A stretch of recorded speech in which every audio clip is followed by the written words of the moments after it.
বাংলা সিনেমার মেটাডাটা ভিত্তিক Facebook page BMR প্রকাশিত তথ্য অনুযায়ী ঈদের মুক্তির তৃতীয় দিনেও দেশের মাল্টিপ্লেক্সগুলোতে শীর্ষ কয়েকটি বাংলা চলচ্চিত্র তাদের অবস্থান ধরে রেখেছে।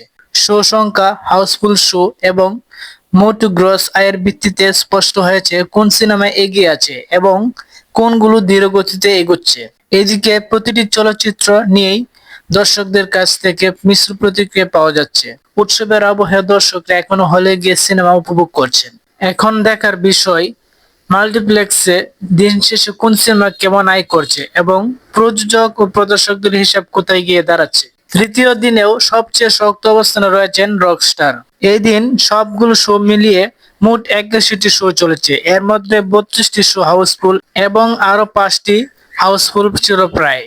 3 দিন শেষে সিনেমাটির মাল্টিপ্লেক্স গ্রস দাঁড়িয়েছে 1.34 কোটি টাকা। তারপরে রোহিত রোহিত সিনেমাটিও ডাবল ডিজিট কালেকশন ধরে রেখেছে।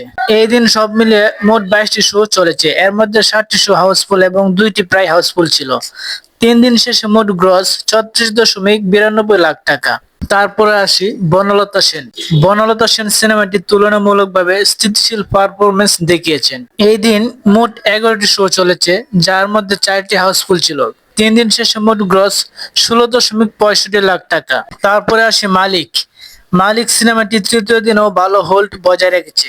এই দিন এই সিনেমাটি মোট 16টি শোতে 2টি হাউসফুল শো ছিল। 3 দিন শেষে মোট আয় প্রায় 15 লাখ টাকা। তারপরে আছে মাসুদ রানা। মাসুদ রানা সিনেমাটি তৃতীয় দিনে কিছুটা উন্নতি করলেও কোনো শো হাউসফুল হয়নি। সব মিলিয়ে মোট 60টি শো চলেছে। 3 দিন শেষে মোট গ্রস 6.23 লাখ টাকা। তারপরে আসি পিনিক। পিনিক সিনেমাটি তুলনামূলকভাবে দুর্বল অবস্থায় রয়েছে। এই সিনেমাটি এই দিন মোট শো চলল 5টি, তবে কোনো হাউসফুল শো হয়নি। 3 দিন শেষে গ্রস 1.69 লাখ টাকা। অফিসার সিনেমাটি সবচেয়ে কম শো পাওয়া ছবিগুলোর একটি। স্টার সিনেপ্লেক্সের একমাত্র শোতে দর্শক উপস্থিত ছিল 30 জন। 3 দিন শেষে মোট গ্রস 50.8 হাজার টাকা। সো ফ্রেন্ডস, ভিডিওটি আপনাদের কাছে কেমন লাগলো অবশ্যই কমেন্টে বলে যাবেন। আর আপনার মতে এই ঈদে মুক্তি পাওয়া 8টি সিনেমার মধ্যে সবচেয়ে ভালো কোনটি পারফরমেন্স করছে তা অবশ্যই লিখে যাবেন। বন্ধুগণ, মুভি নিয়ে আপডেট নিউজ পেতে আমাদের এই চ্যানেলটি এখনই সাবস্ক্রাইব করে দিবেন। ধন্যবাদ। সবাই ভালো থাকবেন, সুস্থ থাকবেন। আল্লাহ হাফেজ।